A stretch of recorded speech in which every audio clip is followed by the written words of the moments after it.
¿Quién eres? Yo sé quién eres. Eres esa persona en búsqueda de su mejor versión y puedes lograrlo en estos sencillos pasos. ¿Cuántas veces hoy en día, internautas, han escuchado semejante cúmulo de pensamientos? Seguro, hoy abundan, o bien se los comparten, pero lo cierto es que no hay tal cosa como su mejor versión. Sí, lo sé, vaya forma de empezar un video, pero es la verdad. Existen ustedes, individuos en posibilidad de ser peor o mejor. La pregunta aquí es, ¿qué quieren ser? ¿Una especie de santo apreciable por todos? ¿O quizás un canalla temido por todos? Lo interesante es que ya son ambos, solo depende de a quién le pregunten. Bienvenidos a esta nueva emisión.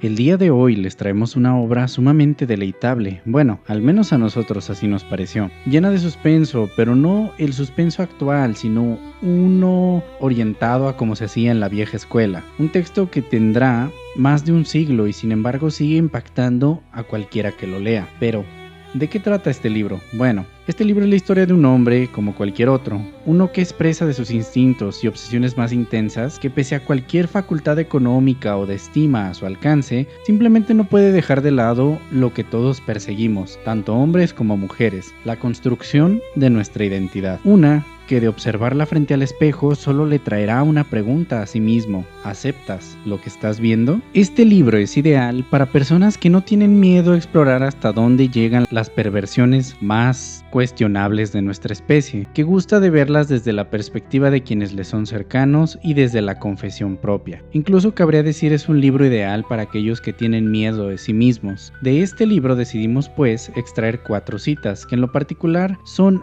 arte hecho texto y que puede llevarles a quizás leer ustedes también esta obra. Lo dejamos a su criterio. Cita número 1. Tengo el presentimiento de que el pobre Henry Jekyll se halla en un trance difícil. De joven fue algo alocado. Hace ya de eso muchísimo tiempo. Pero en las normas divinas no hay limitaciones de plazos. Con seguridad que se trata de eso. Del fantasma de algún pecado antiguo. Del cáncer de alguna oculta venganza. El castigo ha llegado con paso lento, muchos años después, cuando ya el hecho se había borrado de la memoria y el egoísmo había dado por liquidada la falta. Si son jóvenes internautas, cabe decir que poco será de lo que puedan arrepentirse, para eso ya existirá tiempo después. Si tienen ya una buena cuenta de años en su haber, sabrán que el arrepentimiento no consta de lo hecho, sino en buenas ocasiones de lo que se pudo hacer y nunca se hizo. Aquí la narrativa pareciese ir dirigida hacia la culpa, hacia reprobar las acciones que lo llevaron a hacer, que llevaron a la persona a hacer. Ese no es el mensaje real, sino su cierre, pues este marca algo que cualquiera pudiese soñar: pagar las penas a crédito. Al menos esa interpretación pudiésemos darle nosotros, e incluso aún pagando, no de forma tajante, la parte más cruel del castigo se verá en aquello que ya no podemos recordar con claridad, que como cierra el extracto bastante bien, viene de la mano con uno de los vicios más naturales de la humanidad. Cita número 2. No censuro a nuestro viejo amigo, pero comparto su opinión de que nunca más debemos encontrarnos. Me propongo llevar de aquí en adelante una vida de completo aislamiento. No debe sorprenderse ni debe dudar de mi amistad si encuentra con frecuencia mi puerta cerrada para usted. Debe tolerar que yo siga mi lobrego camino. He traído sobre mí un castigo y un peligro que me es imposible nombrar. Sí, soy el mayor de los pecadores, soy también el que más sufre de todos. Vaya cita. De igual modo, el delante, adelante, depende de las editoriales. La que nosotros leímos traía o venía así. Para algunos quizás les pueda resultar un tanto pesado, sumamente centrado al hecho de ser víctima, pero no de cualquier clase, sino de aquella que solo se puede ser a través de nuestras propias acciones. Algo que se rescata muy bien de la realidad es la persistencia de una amistad sincera que busca apoyar aún pese a cualquier cosa. Todos, por muy jodidos que estemos, tendremos una. Es de lo poco que vale la pena cosechar durante la vida, internautas. Aquí la pregunta es: ¿aceptarían con la misma entereza las consecuencias de cualquiera de sus actos como lo hace este personaje? Es posible que se diga que sí, pero por triste que sea, no es la lógica ni el ánimo de nuestra época, y no es para menos. ¿A qué se puede comprometer uno si ya no queda nada para hacer solemne? La cuestión, internautas, para nosotros es quizás nunca ha dejado de haber a qué comprometerse. Simplemente, en la época de todo vale y en consecuencia nada vale, pues la clave precisamente se encuentra ahí. Cita número 3. y me arriesgo a barruntar que acabará por descubrirse que el hombre es una simple comunidad organizada de personalidades independientes, contradictorias y variadas. Esta cita fue breve, pero es un mensaje bastante contundente hacia la sociedad. Aquí el autor, a nuestra consideración, hace un reconocimiento textual hacia el hecho de que pese a que convivamos en nuestras biosferas artificiales llamadas ciudades, nuestra pertenencia a las mismas no es producto de una única personalidad, que hoy quizás se las quieran vender con el concepto de identidad nacional o identidad de cualquier tipo colectiva. Aquí señala 3 elementos, que pues describen prácticamente a cualquiera, pero cabe decir que es como todo, van en proporción o grados, si así lo prefieren. Todos pueden llegar a ser independientes, pero no de la misma manera. Todos pueden ser y hacer cosas contradictorias, pero no de la misma forma. Y es quizás en lo variado donde sí el límite, podemos decir, no está muy claro. Entonces, ¿qué trata de decir el autor? Es sencillo, la especie humana está dotada de incongruencia en casi todo lo que hace. Se reúne en sociedad pese a nivel personal prefiere no hacerlo. ¿Cuántos de ustedes no dicen, ay qué hueva, no quiero ir a una reunión social a la cual ya se comprometieron? En algo tan sencillo, aquí apoya el cambio, pero no quiere las adversidades que éste conlleva a dicho ser social y desea todo sea mejor siendo perfectamente todo igual. Entonces, he ahí la contradicción, lo que muchos podrían decir, pues la incongruencia en la que todos podemos llegar a caer. Cita número 4. Si hubiese acometido cualquier descubrimiento con espíritu más noble, si hubiese corrido los riesgos del experimento mientras estaba bajo el imperio de aspiraciones generosas o piadosas, las cosas habrían pasado de distinta manera y no habría salido de aquellas angustias de la muerte y del nacimiento convertido en un ángel en lugar de un demonio. Cerramos con el famosísimo hubiera, que no puede faltar cuando hablamos de nosotros mismos, mejor dicho, de nuestra historia. Dirían internautas que si se piensa más bonito, con ello la obra por consecuencia será buena o bella. No lo sabemos, internautas, pero esto es una de esas falacias que nos gusta decirnos a nosotros mismos cuando hicimos algo de lo que nos avergonzamos. La clásica necesidad de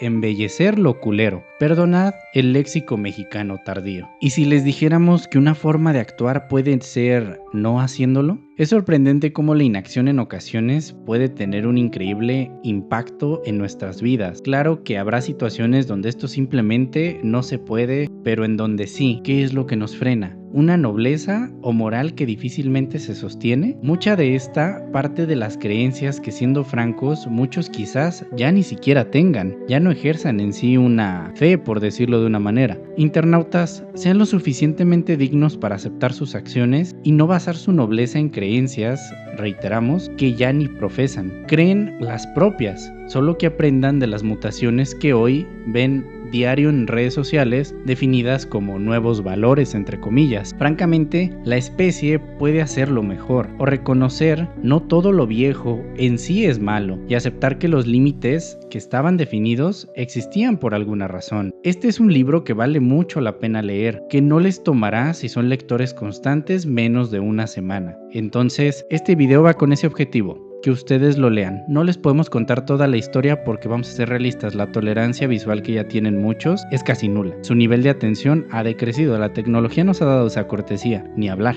Pero con todo lo anterior, nacen las preguntas.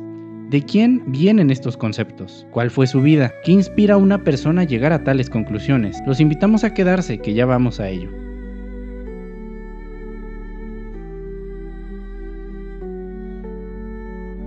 Vaya libro el anterior, pero ¿quién lo escribió? Quien lo escribió se llamaba Robert Louis Balfour Stevenson. Nació el 13 de noviembre de 1850 en Edimburgo, Escocia. Fue un novelista, poeta y cuentista de aquel entonces. Es principalmente conocido por obras enfocadas en las aventuras y la fantasía, aunque uno de sus libros más conocidos fue la obra del género de terror o horror, como lo quieran ver, que conocieron un poco anteriormente. Él fue hijo único en una familia de creencias presbiterianas. Es comprensible que por el credo de su familia fuese llevado desde los 2 años a formarse en la doctrina familiar, aunque las narrativas tales como el libro de Daniel o la historia de Caín y Abel, más que conflictuarle a un niño de esta edad, a él en lo particular le generaron una fascinación, de la cual inspiró en buena parte sus obras. Algo particularmente extraño en la época, aunque no imposible, es que él fue literalmente el único hijo que tuvieron sus padres.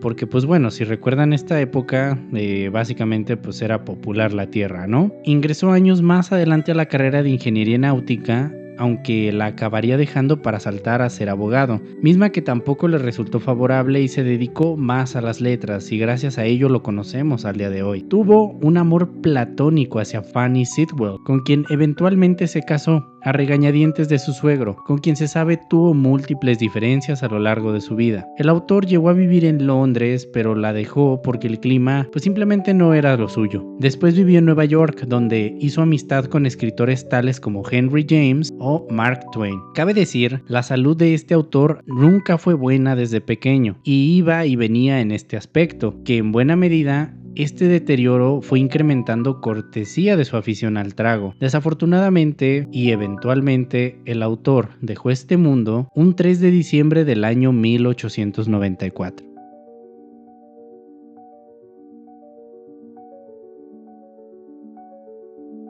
No sé ustedes, internautas, pero pareciese que una vida llena de dificultades en diversas formas es el componente motivacional de muchos autores clásicos de la literatura. Hay una razón fuera de las limitaciones verbales de esta plataforma por la que no damos un margen de detalle tan específico, y esto es por respeto al autor. Ya existe bastante morbo en el mundo actual, y si buscan morbo, pueden acudir a plataformas más simples como TikTok o afines, con ideales para satisfacer dicha necesidad que ustedes puedan tener. Ahora, ¿esa necesidad los vuelve malos? Bueno, el concepto de malo y bueno es un tema de debate que lleva siglos. Todos en gran medida nos parece deseable estar, entre comillas, del lado de los buenos, y lo bueno suele conectar con lo útil, entonces esto pues da un norte de a dónde es ideal ir. Pero si han vivido con la atención suficiente, sabrán que la utilidad, como todo, tiene una fecha de vencimiento o puede ser temporal. Entonces, ¿cómo sostener el discurso? Pues esto es bien sencillo. Lo que se hace es que se crea un componente de necesidad, y las necesidades, pese a creerse son meramente físicas, al menos las más identificables, dichas necesidades tienen un componente que es quizás más profundo. En ellas está nuestra verdadera naturaleza. En la obra, el autor lo aterriza bastante bien, cómo de a poco las necesidades más intensas del personaje, fácilmente tachadas de impuras y decadentes, acaban por consumirle de a poco, de tal modo que ya le es difícil reconocerse a sí mismo. En psicología existe el término el trastorno disociativo de la personalidad. Seguro lo han visto de alguna forma ejemplificado en el cine con películas tales como Fragmentado. No entraremos en materia de análisis a detalle de este trastorno, pero lo que sí comentaremos es una reflexión que nos viene a la mente del mismo. ¿Cómo es que nuestra mente puede llegar a tales extremos? A nivel técnico o científico no estamos en facultad de dar una opinión objetiva. A nivel quizás filosófico, nuestra perspectiva es que cabe la posibilidad que mucho de esto viene de que aceptamos de nuestra persona y que realmente no aceptamos de. Algo interesante de todo es que es algo que, pese a existir una cierta presión social, no necesariamente es el factor final que determina al individuo. Sí importa, pero tratándose de la decisión final, lo que se elige tiene una fuerte carga individual. Esto claro, si se tiene la libertad para hacerlo a voluntad. Si no es el caso, pues sí, en efecto, la masa es la que decide en buena medida por ti. Nietzsche, como lo hemos visto en algunos otros videos, la pronunciación, pues bueno, si saben alemán, qué bueno, aborda el origen de la moral en su obra Genealogía de la Moral, que este mes va a llegar a este canal. Estamos en proceso. Este tema con la idea de la moral de los esclavos. No entraremos en un margen de detalle muy amplio aquí, pero sí nos gustaría traer la idea de que los conceptos bueno o malo sí parten en buena medida de un modelo de control, de generación de culpa, de percepciones radicalizadas que nacen en cierta medida o en buena medida de la impotencia. Con lo anterior, creemos se entiende por qué nosotros ligamos mucho la necesidad y su influencia en nuestra identidad, pero veámoslo desde una palabra que puede serle afín: carencia. ¿De qué careces, internauta? Todos ciertamente carecemos de algo, o lo tenemos en menor medida. Puede que está racionado y no limitemos esto a cuestiones materiales. Naturalmente, cuando existen carencias es inevitable no nazca en cada persona una aversión hacia aquello que puede limitar el acceso a sus necesidades, o bien a aquello que administra tales necesidades. Hay carencias que podemos desaparecer, las físicas, sin duda. No es materia para cuestionar cuánta dificultad enfrentaremos para lograr mitigarlas, sino el qué hacemos para que esto suceda. Ya lo hemos dicho antes, mi gente, y es que no hay garantías. Está jodido, sí, sin duda, pero pues es la realidad no solo del ser humano, sino de todo lo que existe. Pero las que sí son complejas de verdad, y cabe mencionar, son las mentales, esas carencias mentales que podemos tener. Y siendo más puntuales, las del tipo espiritual. Y no